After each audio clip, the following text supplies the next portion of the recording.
The first thing I noticed wasn't the shirt. It was the fear in her eyes.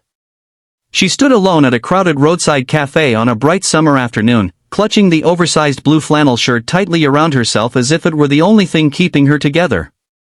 Cars rushed past. People laughed. The world moved on without noticing her. But something about the way she stood there made it impossible for me to look away. Before we begin, if you believe in kindness, second chances, and the power of helping strangers, please take a moment to like this video, leave a comment, share it with someone who needs a little hope today, and subscribe to Heartwarming Tales for more emotional stories that stay with you long after they end. My name is Nolan Reeves, and at 34, my life was painfully ordinary.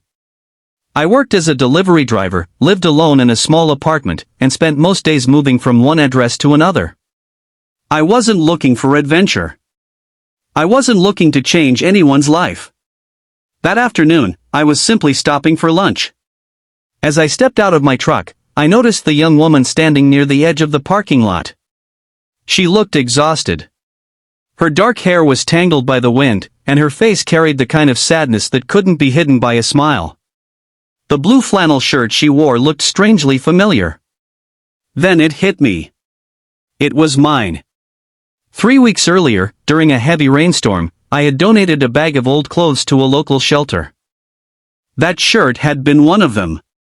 Seeing it now felt strange, but what unsettled me more was the look on her face. She wasn't waiting for someone. She wasn't enjoying the afternoon.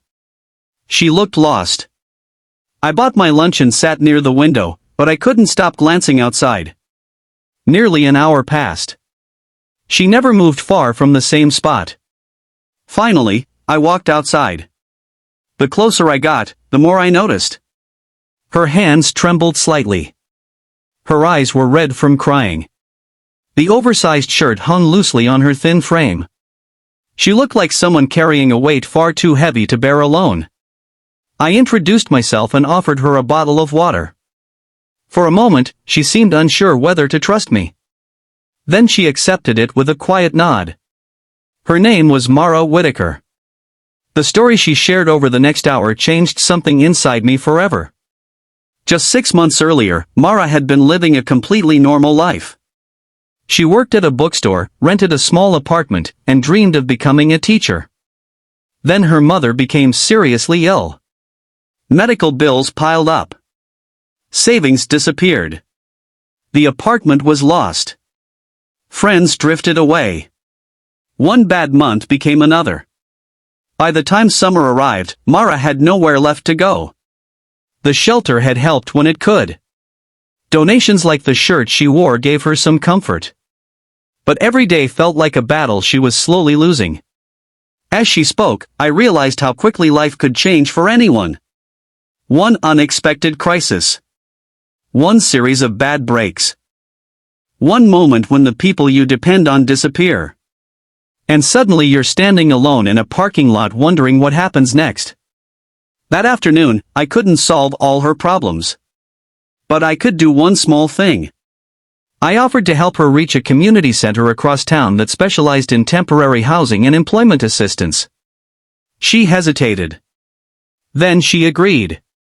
The drive was quiet. Bright sunlight filled the streets as families walked through parks and children rode bicycles along sidewalks.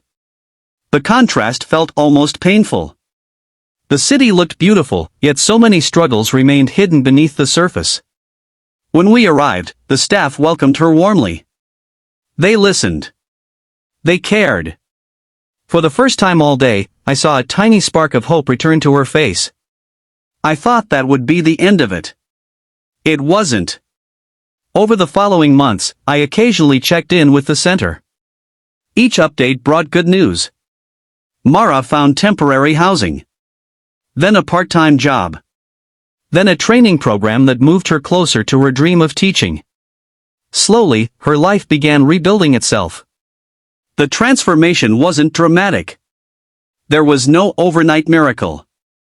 There were setbacks, frustrations, and difficult days. But there was progress. And sometimes progress is its own kind of miracle. Nearly a year passed before I saw her again. It happened on another bright afternoon. I was making a delivery to an elementary school when someone called my name. I turned around. At first, I barely recognized her. Gone were the tired eyes and defeated expression. Standing before me was a confident young woman with a warm smile and a teacher's identification badge clipped to her shirt. Mara. For a moment neither of us spoke. Then she smiled. The kind of smile that carries an entire story behind it. She told me she had completed her training and recently accepted a position as an assistant teacher. She loved every minute of it. The students inspired her. The work gave her purpose. Most importantly, she finally felt like herself again. As we walked across the sunny school courtyard, she shared something that caught me completely off guard. She still had the blue flannel shirt. Not because it was valuable. Not because it was fashionable. But because it reminded her of the day someone stopped and cared. The day a stranger treated her like a person instead of a problem. The day hope returned. I stood there speechless. Because the truth was, I had always believed my actions were small. A bottle of water. A conversation. A ride across town. Nothing extraordinary. Yet somehow those simple moments had mattered more than I ever realized. Life often convinces us that only grand gestures change the world. But that's not true. Sometimes the biggest turning points begin with the smallest acts of kindness. A helping hand. A listening ear. A moment of compassion offered when someone needs it most. Years later, I still think about that afternoon whenever I pass the cafe where we first met. I think about the frightened young woman standing alone under the bright daylight. And I think about the teacher she became. If this story has touched your heart, please take a moment to like, comment, share, and subscribe to Heartwarming Tales. Your support helps these stories reach more people who may need a reminder that kindness still exists. Special request, comment below with the words "Kindness changes lives" if you believe even small acts of compassion can make a lasting difference. Because the greatest lesson Mara taught me wasn't about hardship. It wasn't about survival. It wasn't even about second chances. It was this. You never know what someone is carrying. And you never know how far a simple act of kindness can travel. A bottle of water. A donated shirt. A few minutes of compassion. Sometimes that's all it takes to help someone find their way back to hope. And sometimes, without realizing it, you become part of a story they'll carry for the rest of their life.